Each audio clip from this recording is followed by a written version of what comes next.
Punan ay sabaw ng manok. Ayan. Yan lang. Tapos may carrots.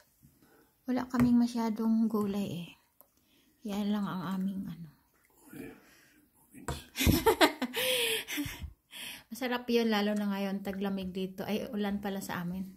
Ayan. Sarap ng hiniwang manok. Ayan ang paborito ko. Kinuha man ng asawa ko yung paborito ko. Tapos sinahaloan namin yan ng ano. Sinahaloan namin ng bilog. Bilog-bilog. Ayan.